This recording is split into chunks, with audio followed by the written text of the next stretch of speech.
Welcome back to ARTLAB, the show where we research artists and art processes of the modern era so that we can learn to use them for our own nefarious purposes. And guys, I am so sorry. I really wanged it this time, John Undertale style. Originally, I had this big video planned out about Super Taruko, the forgotten third Sonikami mascot character. I wrote a big script, had a bunch of drawing wheel prompts planned out, and the initial high I got from the Yagi the Goat video being such a success on my own personal growth as an artist really inspired me to try and push back into areas of art that I struggled with previously before, hoping that I could see the same amount of improvement and progress. However, after about 2 drawings in, I kept running into many of the same issues I had when previously drawing, and I kind of just burned out. See, a big problem I have with my art, with me making art, is that I want to learn how to make manga, which by proxy means I want to make art that uses Japanese techniques with Japanese methods of anatomy and composition, which would produce a result that looks, well,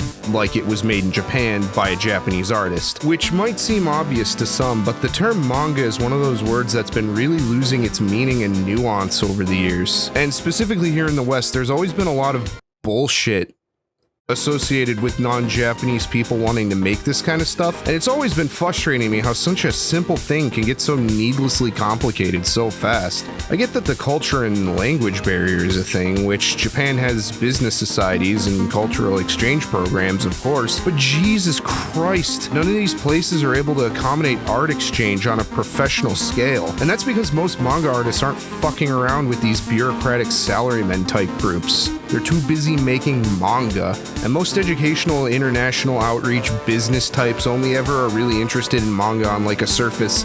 Oh boy, I sure do love Pokemon, Shonen Jump, and the literal 1% of the most popular manga that gets mentioned in these fucking jerk-off essay books written by Japanese majors. You'd never find these people knee-deep doing master copies of some of the most depraved pornography you can find on Mandarake, or looking at artwork from 2006 and wishing you had a fraction of the ability to make art like that despite having twice as many resources, or building a Twitter crawl list and having to download an artist's portfolio along with their fucking breakfast pictures and gotcha polls. The art processes involved in anime, manga, and all this shit in between are not scholarly, global relations friendly subjects, but I've always tried to approach them with this scholarly seriousness. And I know I'm not the only person who's wanted to do this kind of stuff either, but I think after years of it basically being impossible from 99.9% of foreigners outside of Japan to become a part of that industry and culture in a satisfying and meaningful way, most people just kind of try to teach themselves, or they try to bend the gshow.com definition of manga over their knee and attempt to pull off this mental gymnastics about trying to lobby their Western indie comic into trying to be called manga, like it's some sort of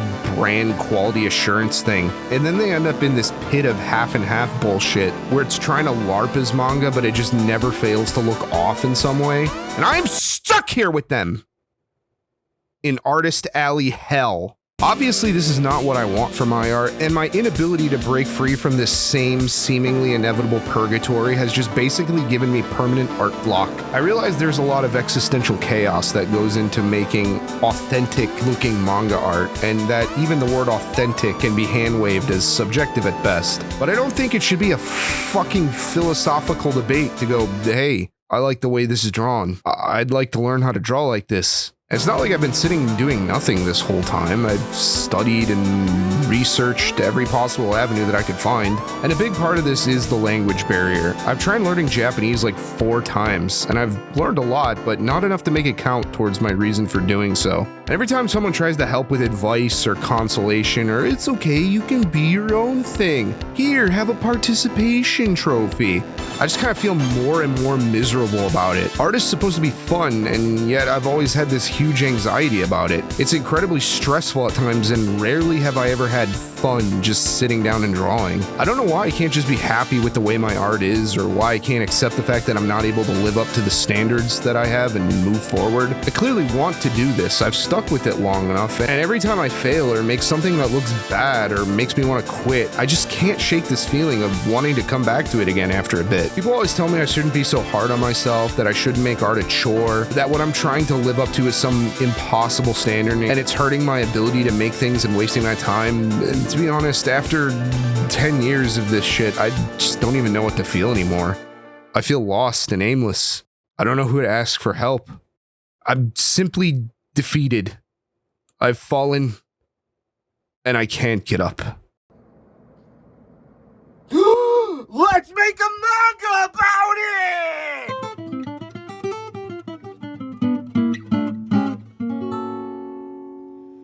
This is a special place, but how many days do I really feel? I think I'm special too, but how many days do I really feel? Love when the train comes to a stop. I won't try to fight it, let the dust settle on me. Stay still just to spite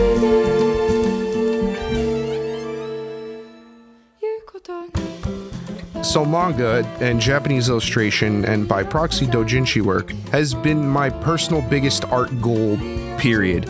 Unlike the Yagi the Goat video, this isn't something I'm curious about emulating as like a one-off joke or like a fleet of fancy. I really want to learn how to draw like this and to make things that can look and feel true to the various Japanese media I grew up with and love even to this day. And I desire to belong in the same cultural space as many of the things that have permanently influenced me. For several reasons. I've always enjoyed the art of manga over Western comics by a country mile. The first manga I ever read was actually the Mega Man Battle Network manga. If you like Mega Man, I definitely recommend it. It always stuck with me as a kid how different it was from the games. It's violent, it's moody, it's really gory actually. And the things that they were able to achieve with just literally black and white ink is insane to me. Images that are vivid and pop while also being really detailed, but also read clearly and aren't confusing to look at. The value control blew 10-year-old me balls off, and visually it was more striking to me than any other Western comic I was exposed to at the time. I've always wanted to make art stuff, tell stories and get ideas out there, and after trying a lot of different things, I realized that drawing is probably the best way to do that when you have to do it all by yourself. And I really wanted to make manga, even though I wasn't exposed to a ton of it as a kid at the time. I grew up with a lot of related Japanese media that used those art styles in different ways. Eventually, when my family finally got internet in the mid-2000s, I started just looking stuff up, and eventually it led to discovering all kinds of different things and looking up images on Borus and Pixiv, and I was just kind of entranced by all of them. Even if I didn't know what they were or what they were supposed to be from, it sounds a bit secondary coded, but I do think it led to a lot of unironic discovery and joy that you just really don't get from using the internet these days. Of course, now that I'm old enough to know, I can look at an image and go, hey, oh, this is Nanoha, aka Magical Girl Come On and Slam, and rub each other's clams. Keimono. Soul Torobo and Tail Concerto changed my life. Not sure if that's a good thing or not, but we can't fix the past. Just like I can't go back and do a Japanese major instead of a BFA. The big blue ass art book was one of the first things I ever imported from Japan. You can see how it's beat the fuck up. I used to take this thing everywhere. I couldn't even read it. I just wanted to look at the pictures. I did this a lot as a kid with like strategy guides and stuff, just looking at all the cool images from the game's key art, especially when I couldn't play them because my parents were very restrictive about screen time when I was growing up. And I really got into Keimono, maybe a bit too much. And I realized that it's just manga plus furries, and it expanded my world a bit, and then they kissed.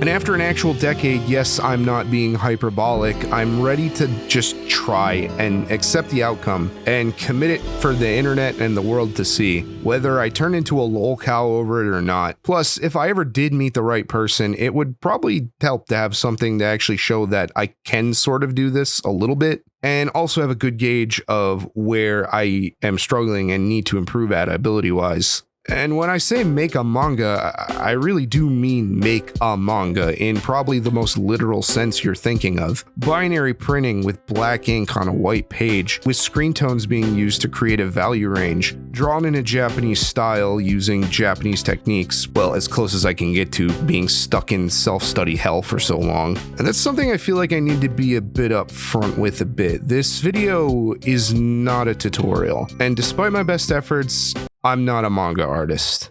I'd like to be, but at the end of the day, I'm just a self-taught guy from the middle of bumfuck nowhere in the American Midwest. I'm completely cut off from the creative circles and communities that produce manga and doujinshi and anime. I've never achieved serialization, or sold at a comic market, or studied at a Japanese art school, or been to a manga club. I can't teach you how to draw manga, and I am not an authority on these things despite trying to study this stuff for a really long time. And I'm stuck in the same ways that a lot of you watching probably are, and I'm perpetually lost in art block over it. I'd also argue that if you ever watched a how to draw manga tutorial or content about making manga, and it was in perfect English, made outside of Japan, that person is also probably not a manga artist either. Oh my god, I gotta do this whole thing now. This isn't even what the video is. And then people are gonna get pissy because I'm critiquing other artists. Someone's gonna bring it.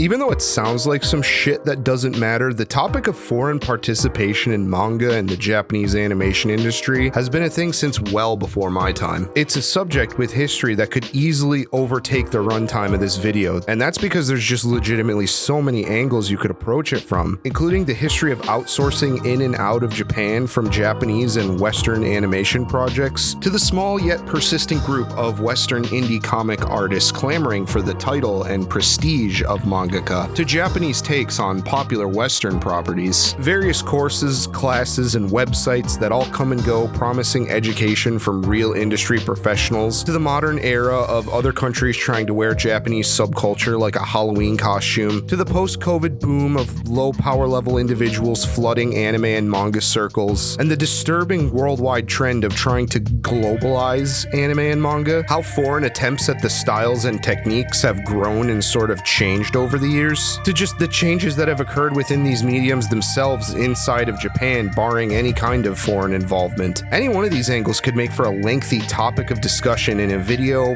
forum, or image board thread. I've just seen so much shit trying to pursue this type of art and the ability to make it. And after writing this script like 7 times, I have sort of come to the conclusion that rather than trying to front load all of that into a video that's supposed to be about making art, I should probably just keep it to myself and my own personal perspective. That's kind of the beauty of the whole art thing. You get to do you your way, regardless of what anyone says. And that's also why I still wanted to include a section about these things in this video, because regardless of what I'm about to say, I think the most frustrating thing for me is that despite these massive attempts to try and decouple Japanese art and subculture from Japan, it's still a Herculean task to try and find your way into the world of actually making manga. If you're a Japanese native or you grew up living in Japan, you have a variety of study options. You can join the manga club if your school has one. There's comic events that you can go to where you can meet editors and show off your work.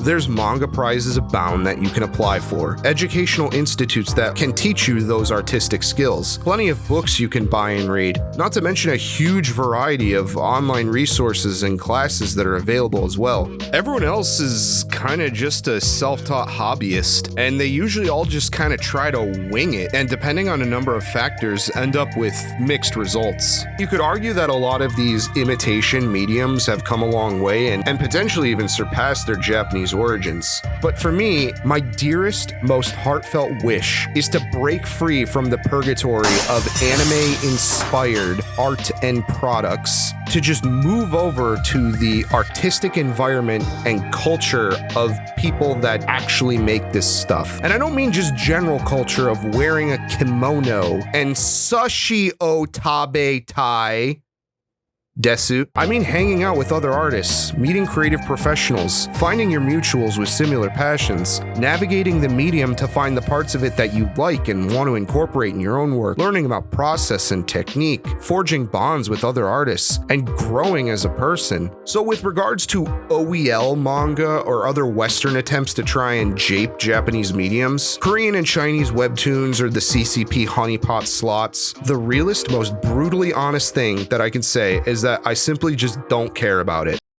but not like in a, ooh, you're challenging my worldviews and perception of media, ooh, like cope sort of way. I mean, I just legitimately don't give a fuck. I don't actively seek out this stuff unless it gets tossed in my face. And in my quest to get the art dub, 99% of the time, I just don't consider it. They are categorically not the same to me. I do not care about drunkduck.com for K-pop stans. I do not care about the anime tag on DeviantArt. I am not interested in the increasing number of silent manga competitions that have to remove an entire aspect of the medium to make special exception for foreign talent. The super exclusive manga village that only seems to be a special kids club that also treats foreign participation in the manga industry like some special circumstance and probably comes with massive strings attached does not excite me and is not a realistic option for 99.9% of artists. And don't even get me started on Tokyo Pop OEL. Oh, sorry. I meant to say Viz Originals. I'm not really sure how I got that mixed up. But I'm not gonna sit here and pretend that all of this stuff is objectively bad art, even if I don't like it. There's a whole big art world out there. There's Japanese illustrators and manga that I'm not a fan of. There's other people like me trying to do Japanese art from outside of the culture that I genuinely like and appreciate. This is just my art philosophy. I don't want to just be a half-baked copycat chasing my inspirations. I want to be a part of the same world as them. And I want to believe in a future where Japanese media can retain its soul while also having a bit of elbow room for people from outside of Japan who want to assimilate into that creative culture. Granted, this is Japan we're talking about. I think no matter how hard I try, in my lifetime, I only think we're gonna get so far. And that's kind of where I'm at right now as a person, stuck in this desire to be a part of something I pretty much have no business being in. And this is the friendly reminder that this whole thing is about wanting to learn how to make Japanese cartoon pornography. God damn it, I really hope I'm not coming off too hard or sounding like I'm that guy, but this shit has been really stuck up my ass for over a decade now, and I'm tired of feeling like I haven't even reached the starting line yet. Even inside of Japan, art and culture it just evolves naturally over time. And during the course of this video, I found myself going back in time to just see other older types of art, and it kind of makes me just feel like we've lost something. And maybe it's just empty nostalgia, but I have this fear that someday there won't be a culture of manga that one can participate anymore, and that thought terrifies me. But again, this is just the outsider perspective of someone who doesn't live in Japan. I'd actually be fascinated to kind of pick the brains of some Japanese otaku about some of their opinions on this stuff, even if they won't tell me what they actually think. Look, at the end of the day, contrary to the fact that this video exists, I don't want to be known as the Westerner that makes manga and have an art style that goes, wow, that Westerner is trying to make manga and it sucks cocky. I just want to make fucking manga. I want to put my shit on a shelf next to a dojin or a tankobon and not have people ever be able to peg me for the white guy or even have the thought that maybe this wasn't fully made in Japan cross their mind ever. Like if I just have magically had my way and my style and technique became perfect, I'm not making a giant jerk off YouTube channel about it. I'm gonna fucking disappear, change my handles, and publish under a dojin circle with no relation to this one, and you'll never ever find me again. Do I take this stuff seriously? Yeah. Too seriously? Also yes. But it's my YouTube channel, and I get to pick the autistic fixation! So while this isn't meant to be a how to draw video, if there's one piece of advice I can give people whose goal is to make art in the same vein as the Japanese media that they read and watch, would be that you should learn from art and artists that you like actually making that art. For me, it's people who are actual manga artists or are actively participating in manga or dojin activities in some way. A good analog that I probably should have just led with in the first place Fucking shit. is that it's kind of a lot like learning a language. It's best to learn from native speakers of it, people who are a part of that culture. It's why I always tried to stick to stuff on Pixiv when it wasn't overran by English users, and now LLM slop, or other Japanese sites I've come across over the years when they were still around, and books on the subject that were published in Japan by Japanese artists. It has yet to be seen that with this method, I can fully live up to the weight of my own expectations. Granted, I am teaching myself this, so there's gonna be some stuff I mess up on, and I'm ready for either result. This is a research channel after all. Sometimes you gotta make a fucky wucky oopsie poopsie.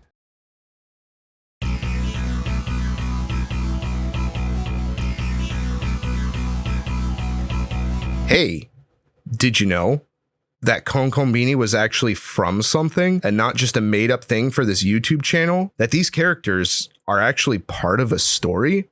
That's what we'll be working on today. I figured if I'm gonna have something that I need to show people, probably it's best to stay away from anything too extreme. We're keeping it academic on this one. So I'm resurrecting my old one-shot for the manga I've been brewing up my ass for over 6 years now. Struggles of a Gaijin mangaka, which kind of completely blows the whole trying to assimilate into the culture and not be seen as a Westerner out of the water. And I'm also kind of just shoving my Western identity in the manga-shaped hole, like I said was bad. But what are you gonna do? I'm just fucking with you. I have a real reason for this. It's kind of odd, but a lot of manga I've read over the years seem to have this cultural exchange aspect to it. Different groups of people interacting with each other makes for good character moment, and I was kind of inspired to have that be the driving force of a story. I think a big thing about manga that makes it, well, manga, is that it's aimed at the Japanese general audience. Everyone else is just kind of along for the ride. And just like how I'm Weeaboo Fun Zone, I know for a fact out there, somewhere, there's a Westabu Tanoshino area. So I'm trying to target that sort of audience that's kind of curious about America a bit. Why don't we tab over the original manuscript before we get to work real quick?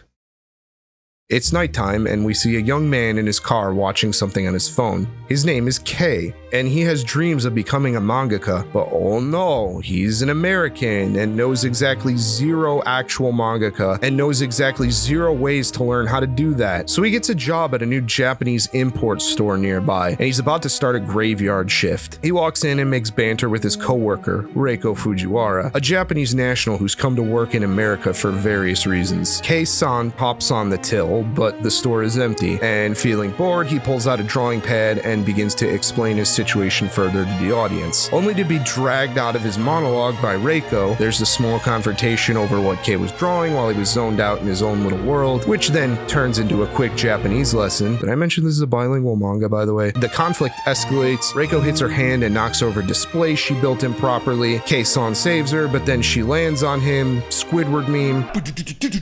Credits.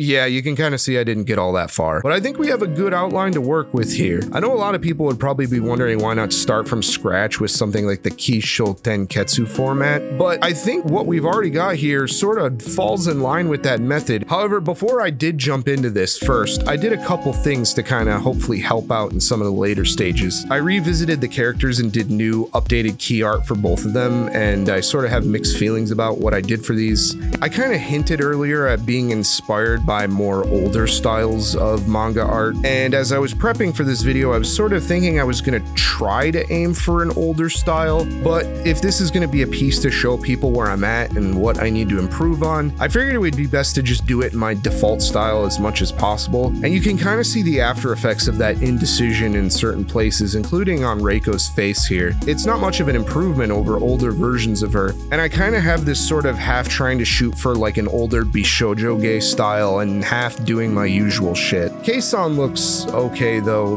but dudes are always something I've always had a lot of trouble with. It's one of the telltale signs of Westerner tries to do Japanese manga art. I don't really have a lot of amazing study material for them. I always just try to shoot for older Kazuma from Konosuba. But outside of that, I think one thing that really tripped me up in the original draft was actually the staging. So I threw together a quick map in Illustrator, which is very extra, but it kind of helped me place the characters in the space and how they move around from scene to scene. And after arming myself as much as I think I possibly could, it was time to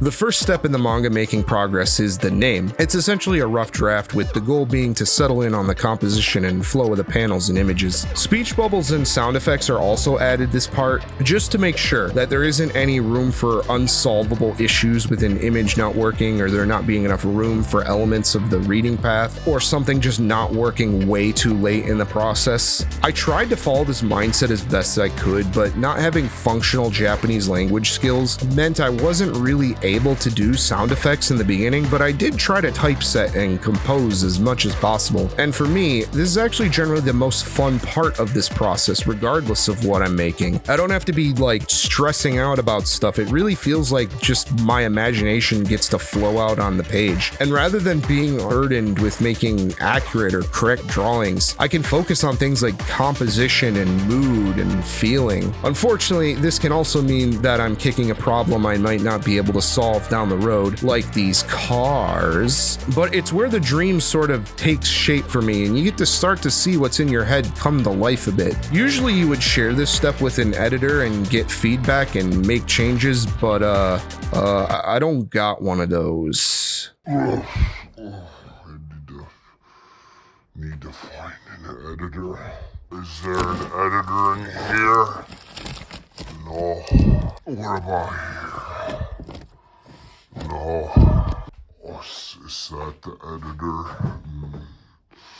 No, that's just my wife. Maybe later we could build an editor.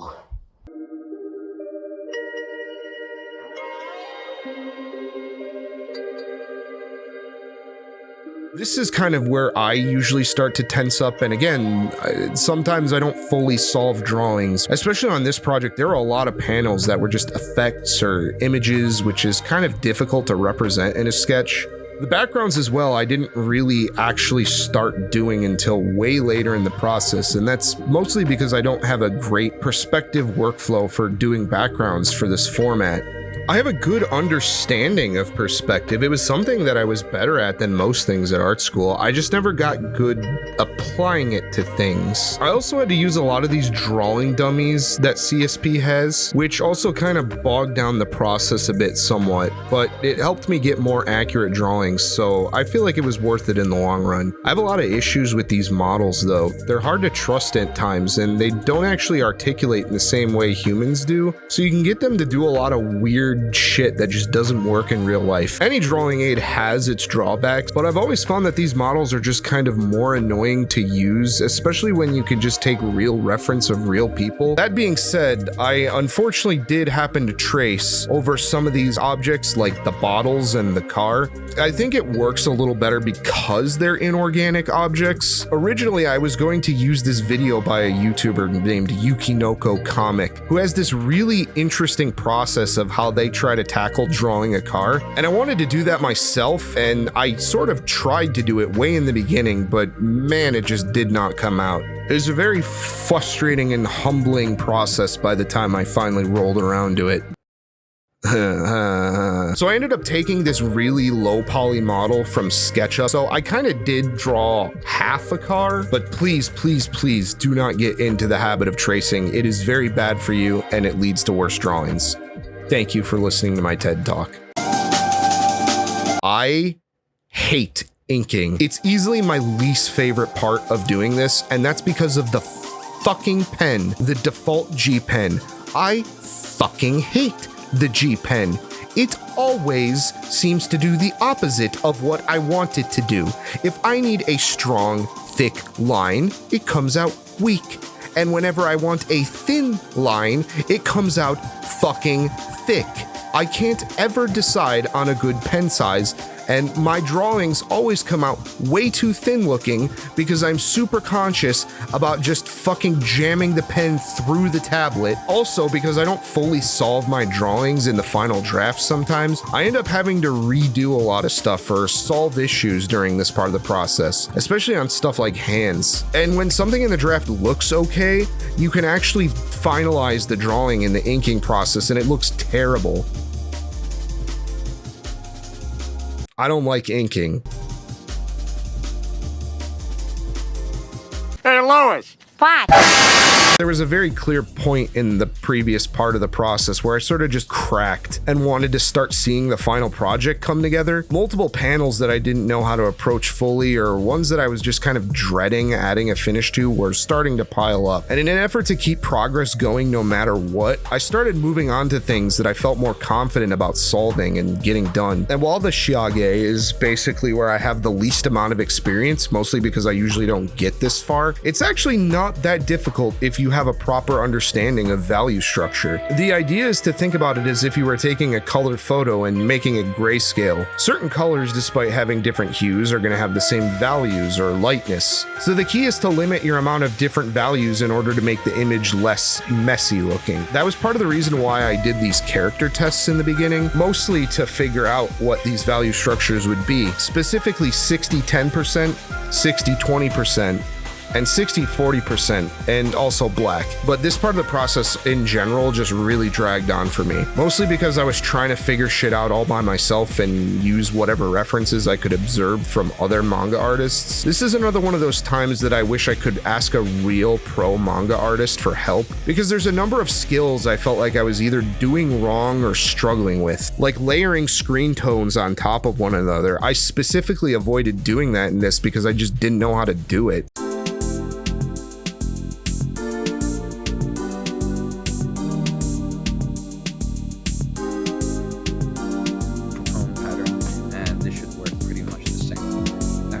All you have to do is go back to the layer that you want to move and click and drag.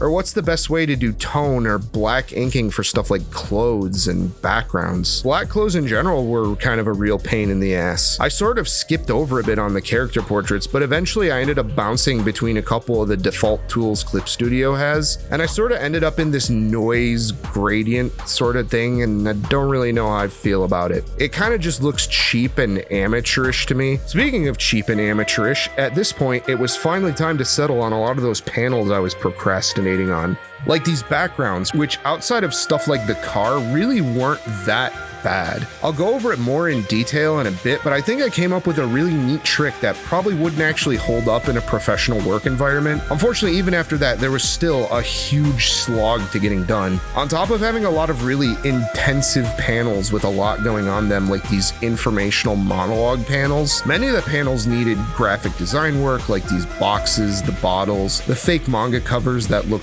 kind of weak. I wish I did better on them. I also dabbled into using converted photographs for some of the panels as well, since I think it's part of the manga charm in some cases. Some of them are just Google photos I stole, but several of them I took myself, like this flavored bread. I'd say the biggest pain though for me were some of the effects, showing things in motion or speed lines. Some people just use pre-made effects for this, and I tried to do that myself, but half of the time they don't really work properly. They're usually made in a very specific way that only the person who made them would know. So in the end, I just ended up drawing them by hand, which was tedious, and it just looks like it was hand drawn. Not in a good way either. Got a lot of practice in on it though. I had to revisit a lot of panels and redraw stuff that I drew before, which was a huge time sink, and I did that right up until the end. Just like the sound effects. Hey, remember when I said that those are usually done in the beginning with speech bubbles? Yeah, there's a reason for that. I thought I had to wait till the end because I don't speak Japanese, but I think next time, based on how I did it, I can make more of an effort to do it the proper way. And in order to be able to do any of this, I'm super grateful for a couple of English-written Japanese onomatopoeia guides like the Jaded Network, which is unfortunately sort of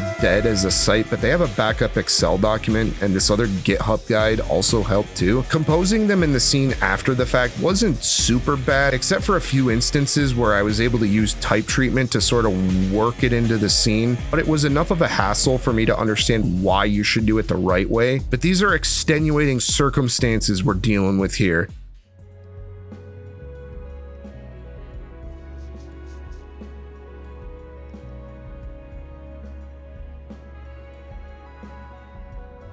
Hell yeah, that looks great. And time. 3:06.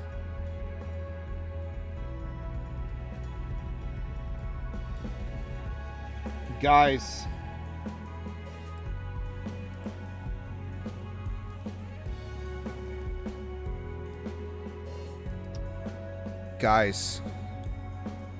we fucking did it.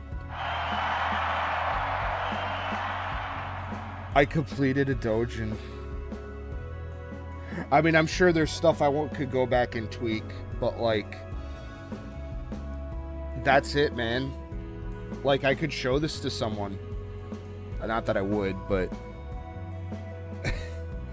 I did it. I did it. I don't know what to say.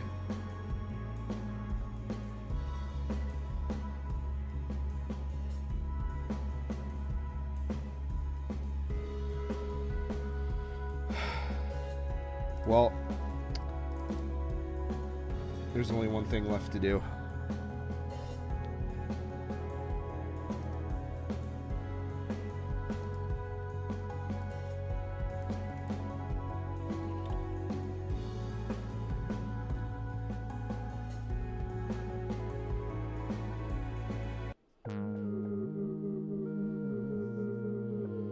Let's see.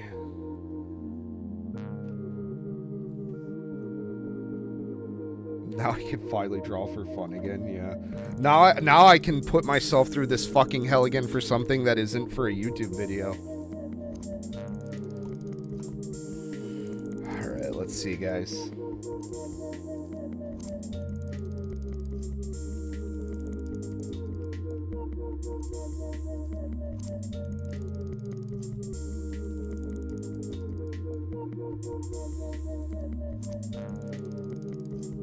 August 18th.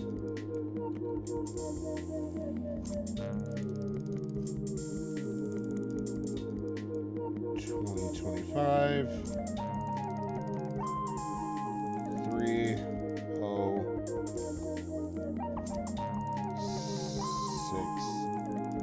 a.m.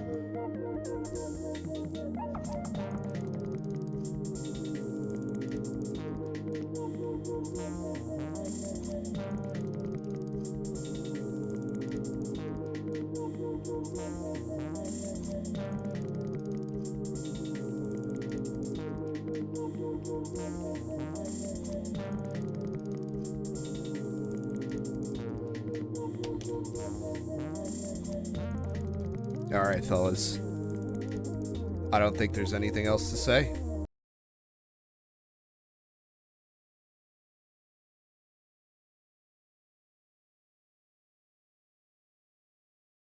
Let's take another walk through the manuscript and maybe stop and admire the scenery for a bit. Page 1, we see a car in a parking lot, and we can actually tell this time that it's a car in a parking lot. This actually ended up being one of my favorite panels in the book. It's got that sense of wonder that I really like in a lot of manga backgrounds, where a lot of details are simplified and left up to the imagination. The dash from my literal car looks kind of nice with a bit of graphic design work. That's something I kind of glossed over a bit in the beginning. It was pretty valuable knowing how to use stuff like Photoshop and Illustrator, and we'll see a lot of that as this goes on. But close up on the face is okay. I don't think the shadow shape looks that great. And I'm not sure how Saito Naoki is going to feel about me putting his doppelganger in this, but hey, I guess I'm brave enough to fuck around and find out. Page 2 is our establishing shot for our main character, and I think it looks great. This might be another contender for the best one in the book. He reads great against a real limited background, and I really like it. From the last manuscript, I did sort of cheat and recycle some stuff, including this shot, but I updated it with a nice ghost slide reference. The first drawing I kind of feel not great about is this grimace shot. I don't know why, it just kind of looks off and I can't really explain it. This shitpost Rakugaki-S chibi is another recycled shot from the original. I figured it looked good enough so I didn't need to reinvent the wheel. Page 3 was a big deal. A lot of work over many months went into this. I took reference specifically for this page, and it took a lot of work to figure out how to translate things to it. For the car, I had to severely reference my own and to some extent use some internet reference, and I'm still not in love with how it came out. I keep repeating myself, but it is one of those things I'd really like some expert advice on. The background, though, was actually a much more straightforward process once I figured out a clever way to do it. I found out that since CSP uses vectors, you can actually import SVG format graphics into them, and it makes them editable. So I booted up my copy of CS6 and did a facade of what the Konkonbini actually would look like.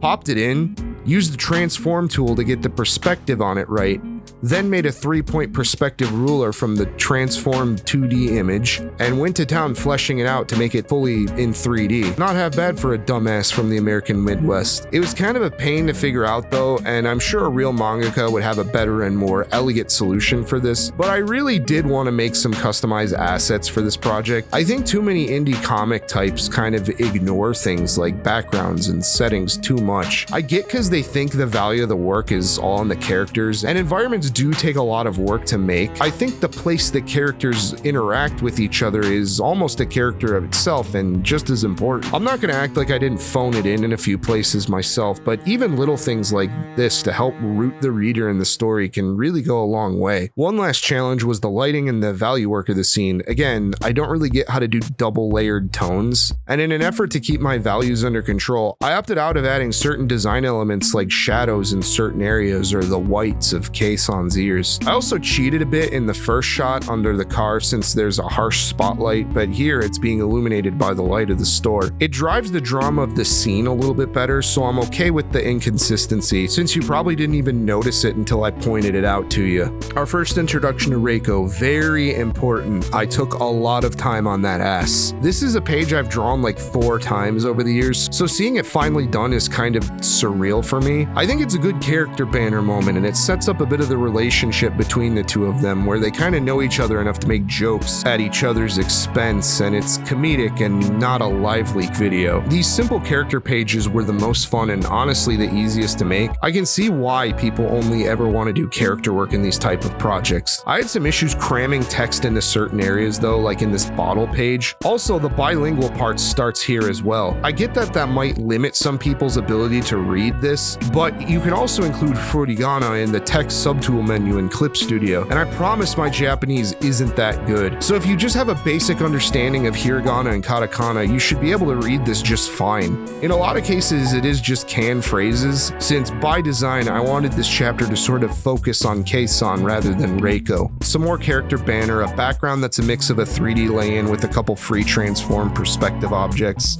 I tried to do this thing where you kind of get a close-up of a character that's meant to be sort of like a reaction image trope I've seen before, but I couldn't get it to look good in the scene, so I kind of just omitted it. I think it sells the emptiness of the room way better, actually. One bad face and a shot of a drawer later were in the monologue pages, and goddamn, these were a slog. I think a lot of them just felt kind of samey, and they were a bit boring to make, even though I did my best to try and give them some variety. This object through time thing kind of looks nice, and it was a fun way to have some Easter eggs in there like the ADV tape commercials. I got Paffendorf in there. And for the modern setting, as much as I hate to admit it, Crunchyroll is how most normies consume anime. So I borrowed this fake mobile layout and took a screenshot of the homepage. At this point, you may notice there's a large number of things that are just directly ripped from stuff I didn't own. And while that might be dubious from a legal perspective, at the end of the day, this is doujin work, and by its own existence, it's a copyright violation. Plus, I have no intention of monetizing this work, and even if I did, I could just easily go back and edit it. I did have some rules for this though, like if it was referencing a specific work, I was more interested with making a fake in-universe version of it. So in the next shot, we have a couple things referencing some of my favorite stuff, just little Easter eggs to show my appreciation for my inspirations.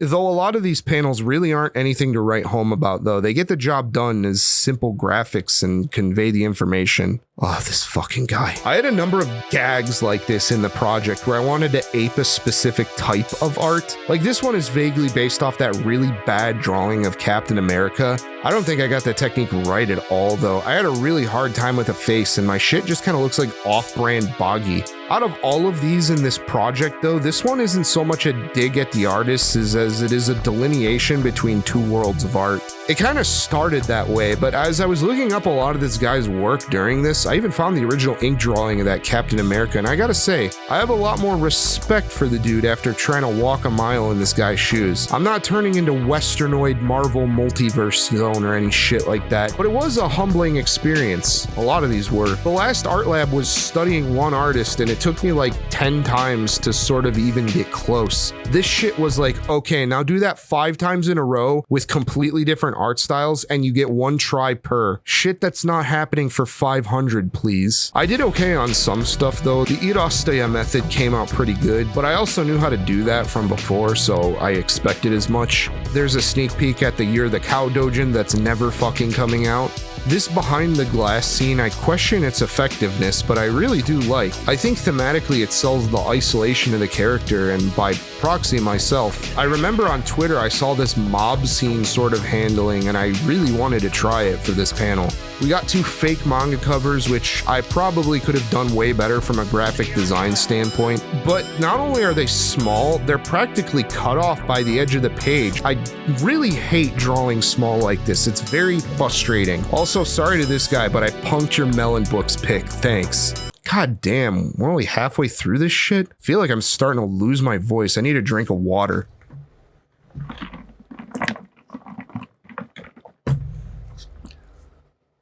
How's the video going so far?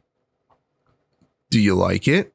The next 2 pages are probably my least favorite in the whole thing. I think stuff like these menacing venture capital hands closing in on Japan looks kind of neat, but stuff like this fake Mark Crilly video gives me psychic damage looking at it, letting alone trying to make it. And I tried my very best to make it as awful and uncanny as possible with cutting edge science and technology. Hey, did I mention how much I fucking hate Mark Crilly? He's like the poster child for fake manga artist in my head. And in the earlier world of the internet, he was one of the bigger names doing this along with Sophie-chan and White Manga. But even when trying to do this shit was only ever an idea to me, I could always tell that the work just kind of was off looking. My main issue is that many of these artists who want to cling to the title and pedigree of manga would use a no true Scotsman argument for trying to defend their work as manga. They'll then turn around and try to act like they have some kind of expertise or authority, crucial knowledge and abilities, or claim to that very pedigree of mangaka and use that for their own personal gain. And when you're a person like me who gets obsessed with this stuff to the point of wanting to be like the people that make it, this kind of shit is the first thing that pops up when you're too stupid to know that all that info is only going to be in Japanese. It's stolen valor for fucking anime titties. I really can't draw old people. And this panel in particular makes me feel like one of those webtoon shitters the most. Good at only drawing cute girls and nothing else. I like my poor underpaid animator though. I'd probably look like that too if I made slave wages on trying to pump up some shitty American property that's rotting from within. The Stormtrooper image is actually some terrible AI generated monstrosity that I found on Google, and I thought it was kind of funny and added to the irony of Western media conglomerates being so creatively bankrupt that they can only cannibalize themselves to death while trying to gnaw at whatever is more popular than them. But when I ran it through the filter for posterization and tone work, it kind of just looked like a normal image after it was pixel fucked to death. Finally, on the bottom, we have more shit talking. We have a typical webtoon, blue archive but red archive after a few minutes in Adobe Illustrator, Cheese Demon, it's red archive, and not High Guardian Spice. Originally, I was going to take a pot shot here at Saturday AM, a Western comic publisher whose business model is grift LARPing as a Japanese comic publisher. That being said, the joke I had planned for this didn't sort of convey this fundamental disagreement in philosophy, but then I kind of remembered that High Guardian Spice existed and was a thing. High Guardian Spice is actually kind of fucking amazing, really. It seems like every frame has something that's off or wrong about it, or some kind of animation error, or like weird corner cutting. And I wanted to pay homage to that with this PNG bread and these mismatched eyes, goofy face shapes and expressions. It still fucking blows my mind that Crunchyroll made this, the company whose whole thing is grandstanding about supporting anime and Japanese creators. But it's also one of the less ridiculous things they've done from a business standpoint. Have you seen what their office looks like? It's like they tried to make a Japan theme park inside, or I guess more like an old roadside attraction maybe.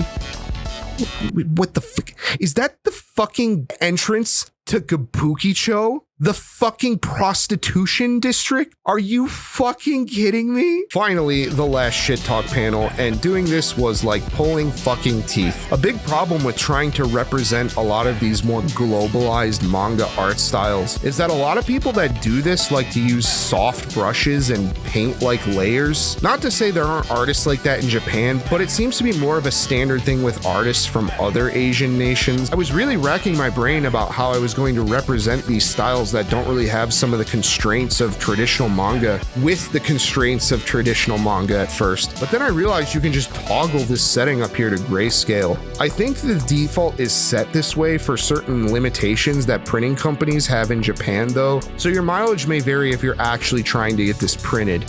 For our lineup today, we have Not Ruby, Samsung K-pop Stan Man, and Chinese Not Kimono gambling figure. And I don't really know how I feel about these. I tried intentionally to do certain things, like add rendered shaded lips, long-ass mouths. Not Ruby has a stupid gun spear thing, and certain styles of rendering and shading, but I just don't really feel like I nailed it even after a few kicks of the can. And honestly, as dismissive as it is to say this, after thinking about it for a while, I think it's kind of better that I don't care. I'd rather put more effort into studying how to make art that I actually like and not hate learning stuff that I don't. My only worry is that it isn't going to read properly. I think Mr. Samsung probably would have benefited from some kind of element that really put him over the top as an example. And I do want to clarify that this is, at the end of the day, my own personal taste on these things. It's not a crime to like them yourself, and a lot of people do. I just think that there needs to be the delineation between these different art cultures, and I know that probably won't happen for a lot of reasons. God, I am so fucking glad to be done with those. I was working on that panel up until the last stream. What a fucking headache. Oh my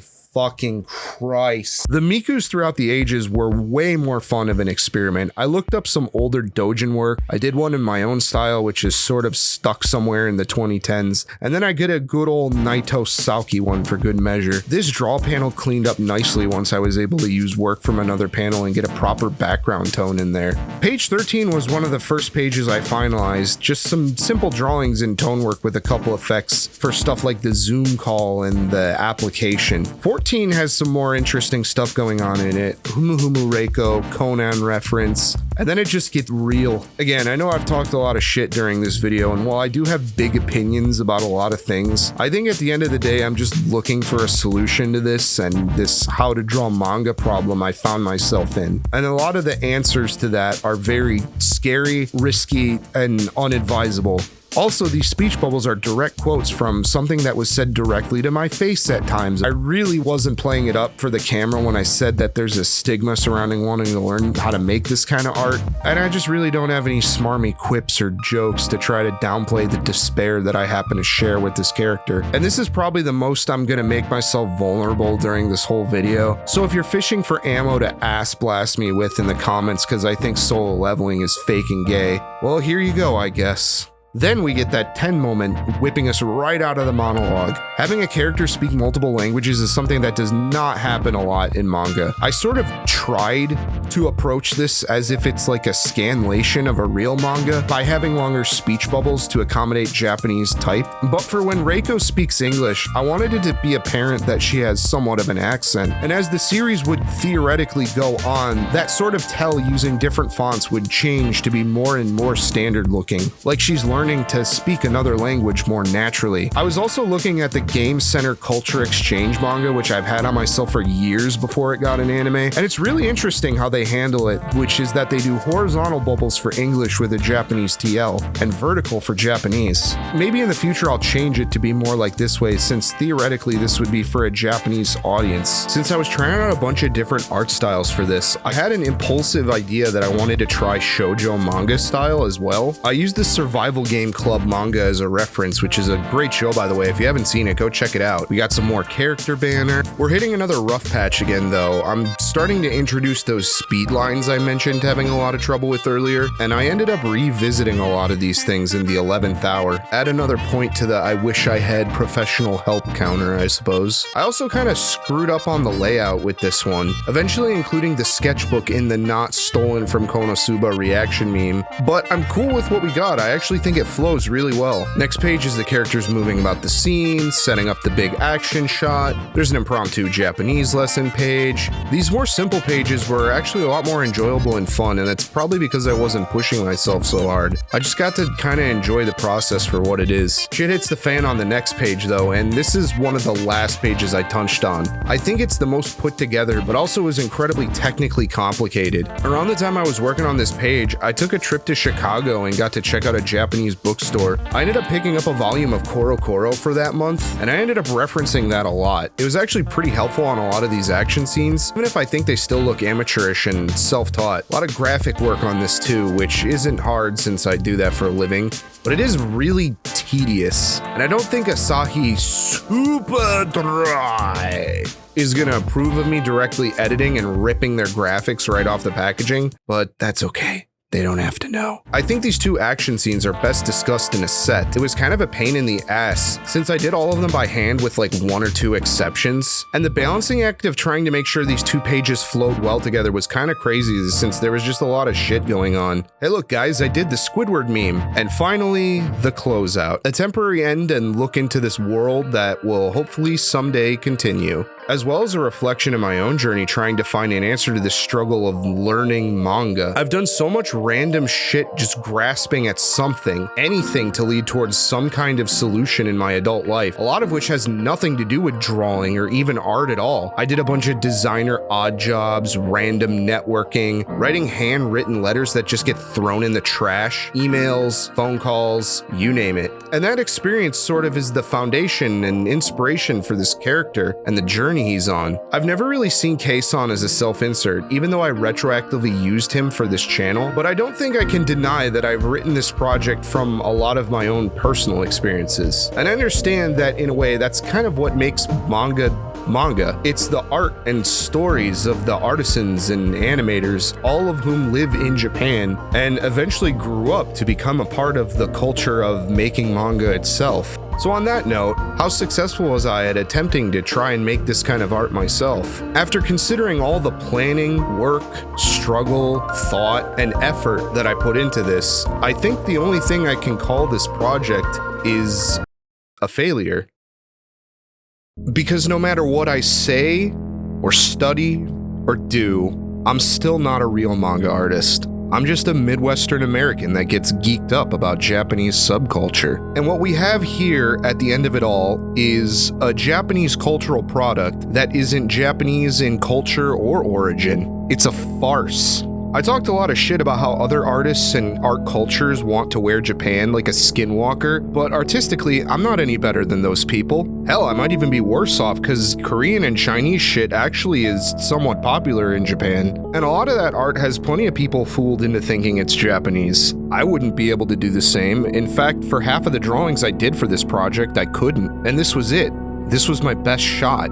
And I kind of knew this was how this video was going to end up. Like, nothing changed, I just slammed my head against the glass wall for the millionth time. The how to draw manga problem is the issue of how do you make art that comes from a culture that you don't have any attachment or real tangible involvement in? You kind of just don't. And even if I could, my perfect vision of what that would look like is over a decade old at this point. To say I've been forgotten by the sands of time is an overstatement. I was never part of that world to begin with. And speaking of time, it took me over 9,000 years to finish this shitload of fuck. For a 24-page one-shot, it took me over 7 months. And that's just not gonna cut it in a professional environment. Granted, I work 40 hours a week and I have a life outside of art, but nobody actually really cares about that. If they like what you make, they just want to be able to enjoy it in a timely fashion. That being said, I think actually making it to the finish line at all, based on my prior attempts, is an accomplishment itself. I have a finished thing, it's documented. I can make the video, and maybe if I'm lucky, this whole thing pays off when the right person sees it. And this attempt at making manga, at making a fojinshi, can be done. Except, we're not done. See, in other videos like this point would be our curtain call. The work would be uploaded some containment zone like Webtoons or Tapas, and that would be it, washed away in the vast ocean of the internet. But the goal for this video isn't just to make a one-shot that goes nowhere and does nothing. It's to make a doujinshi, something tangible and real. And I don't see no doujinshi, so we aren't done.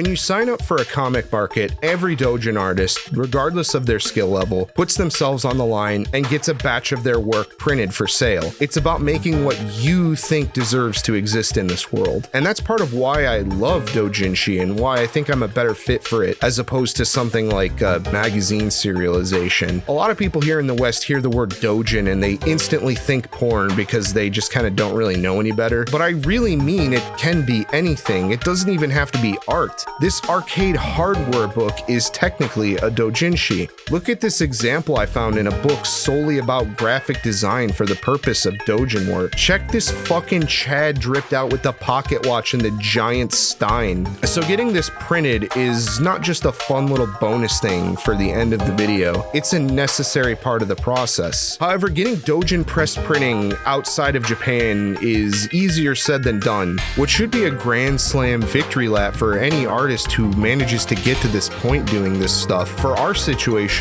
is actually one of the biggest hurdles that we have to clear. While there's an abundance of printing services inside of Japan for doujinshi, places that would deal with a foreigner, let alone one with non-functional Japanese language skills that lives outside of the country, are practically non-existent. So after running out of options and desperately looking for some sort of resolution,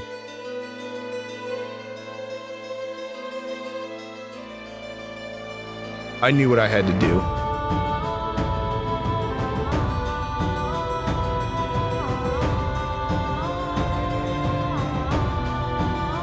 So I booked a plane ticket and got on a flight to Tokyo in search of... I'm just fucking with you. I'm sorry, guys. I don't have YouTube monetization, and my brother isn't Porter Robinson. Nah, he's just got Asperger's. Well, I'd be lying if I said I didn't have some kind of ace up my sleeve. See, years ago, there's this website I found that I've been sitting on for this very moment, a place called Korembi Nyanfire. From what I can gather, it's a non-Japanese native living in Japan that seems to offer doujin press services, or at least they did at some point. Because when I came back to the site for this project, it kind of seemed like the whole site had just been forgotten about. And even though I was able to grab the templates they use for their cuts and bleeds, they kind of sucked. They didn't work properly in Clip Studio, which means that I was going to have to export everything, then scale it in Photoshop, worry about making sure they all scale to the same ratio, and that it wasn't going to compress or fuck with the image quality, and it was just going to be a goddamn nightmare. So realizing that this option might not be tenable, I decided just to take another look, and surprisingly, I found something else. Introducing Ryokuyo, a Japanese doujin website that somehow, magically, had an entire section in English that I had never found before.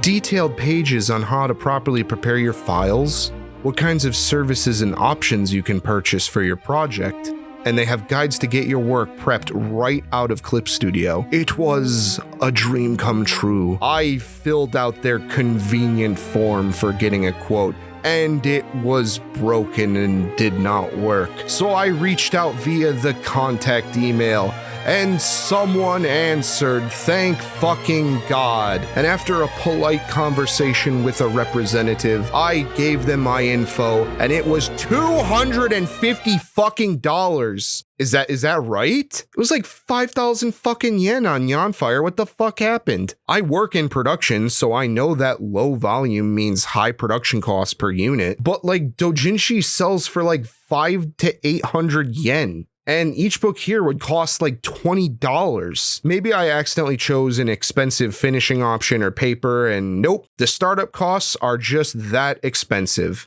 Well, fuck. So faced with that price tag, I thought about it some more. Like, how hard could it actually be to get this printed over here? As it turns out, it's way harder than you'd think. And if you're someone who has a design background or familiar with layout work, you probably know what problem I ran up against. See, in America, we use a standard of paper size that's completely different from a lot of other countries. So while getting books printed here is absolutely doable, it wouldn't match the B5 standard doujinshi printing size that this project was set to, and it would require an entire overhaul to get a book that would literally stick out like a sore thumb, completely defeating defeating the purpose of trying to do this project as true as I possibly could. And very quickly I realized that most American printing companies would not be willing or able to accommodate the requirements that I need. And out of boredom, while I was trying to figure out what to do, I kind of popped back into Neon Fire's Twitter, and I found that as of May of this year, they have an up-to-date pricing list for all of their offerings. Not sure why they can't bother to update the website, but their post on Twitter is proof that they haven't completely abandoned the business that they're running, which gave me hope that I might be able to get in contact with someone and work with them through this problem that I was having. So I sent them a DM on Twitter.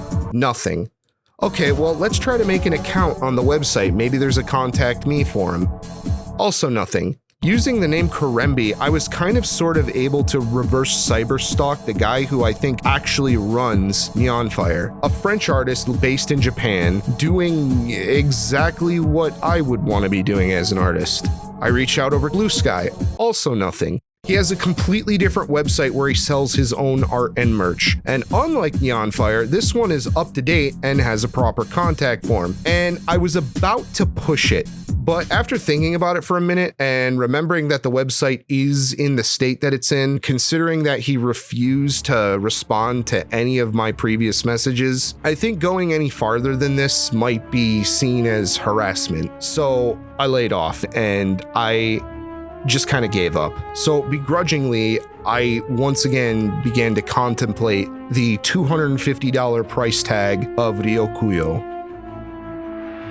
But Blue, you spent way more money on some of your other videos. And this is true.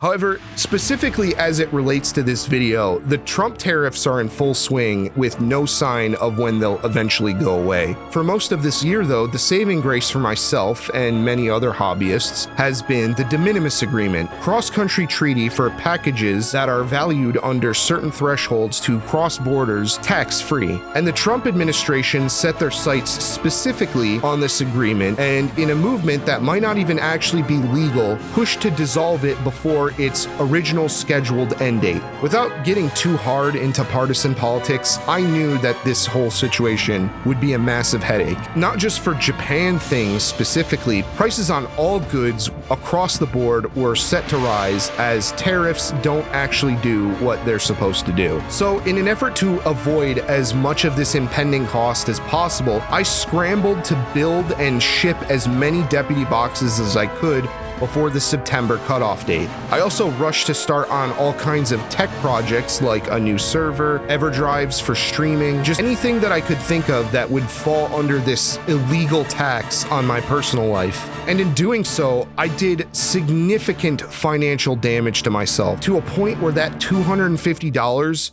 would hurt a lot more than usual. And even if I was able to finish the project for the cutoff date, the added time required for the printing, manufacturing, and shipping would basically mean that getting this out of the country without getting slapped with some kind of tax was basically impossible. But after about 2 months of waiting, checking out my other options, I even considered doing a copybook at one point, but let's be real, the one who wants to see this done in the best way possible more than anyone else is me. Eventually, I capitulated. Out of options and desperately looking for some sort of resolution, I knew what I had to do. So I reached back out to the representative from Ryokuyo in search of an end.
I am not really feeling it, actually. I am, so...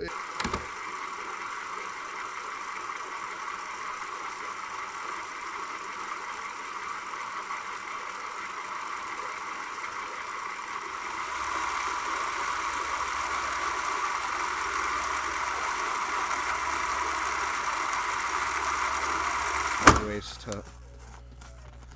okay, alright, 1...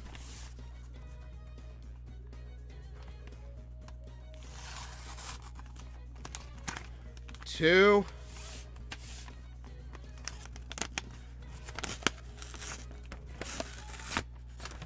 3...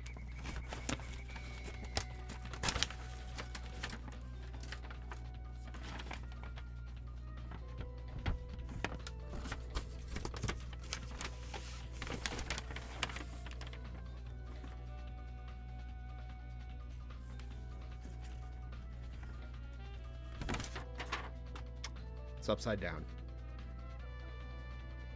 Observe.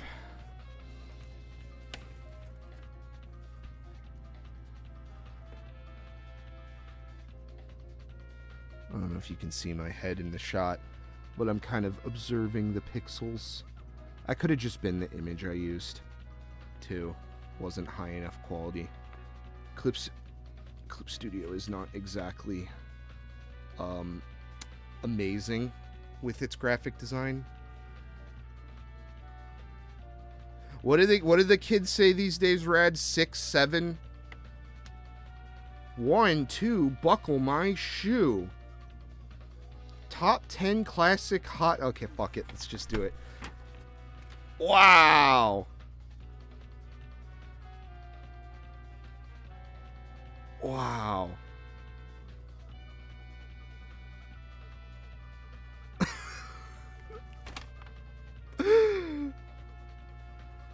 You literally made it for like the fucking the hour of procrastinating, and you made it finally. Calico, what's up? It's a little gray. It's definitely not as saturated as I had it. The colors are a little muted. The saturation's not that high. But like, holy fucking shit, man.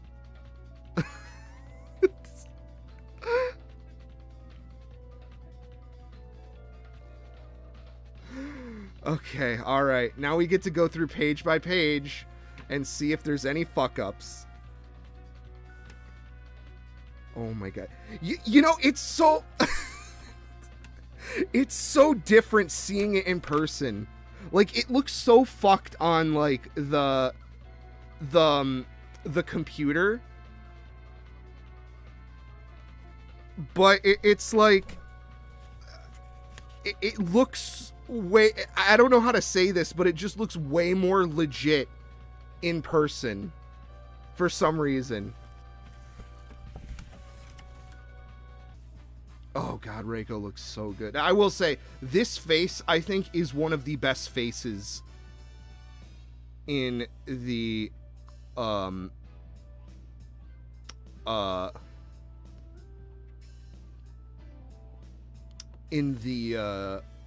the whole thing. God, it's so weird seeing this physically after looking at it for maybe there's something that they do in the print process. Maybe there's some kind of disconnect. Wow. Oh, that looks so much better than it does in the computer. It looks so fucking haggard in the computer. Oh, this looks like infinitely better in person. I'm so happy. Oh, this one came out good. Okay, our grayscale effect came out good here. That was one of the first things I thought they were gonna fuck up. It really... I wish I could have did better on some of these smaller drawings. Because they're actually a lot bigger than I thought they would be. It's very hard to draw this small. And a lot of them were really frustrating to do. But I'm purposely... like procrastinating because there's this one page that I'm very, very worried about. Okay, not bad. Okay, this is looking a little crunchy, but that's to be expected because I used a textured pen. I'm sorry, I don't mean to keep giggling, but like, you have to understand, this is like 8 months of hell. Well, not hell, but like, you get what I mean. This was a very, this don't think looks very good. The action line stuff is definitely something I could use some professional help on. That's like the first thing where I'm like, oh, this doesn't look very good, because it didn't look good to begin with. Oh, it looks so much better in person. I could have added some shadows here too. That's one. Again, these are all like little nitpicks, but that's it. I have 50 fucking copies of this shit. I have no idea what I'm gonna do. Holy shit. Fucking. I don't know what to say anymore. I mean, we're done. We did it. I mean, that's it. It's done. I did it. I made it to the end.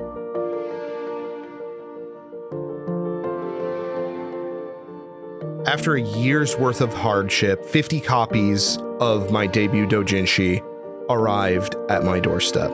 And if you would like to be an owner of one of these proud 50 copies, you can buy one on my website, www.etsy.com/fuckmyass. Listen, guys, I threw a lot of fucking shade in this video. I completely handwave entire art movements, groups of artists, and while I have my reasons for that, it still at the end of the day does not look good when I make statements about stuff like that, only to turn around and go, buy my book, buy my book, buy my book. So I think I'm just gonna mostly keep this to myself for now. If you would like to read the one shot in its entirety, you can do so at a couple of the places that I've linked below for free. It's on me, guys.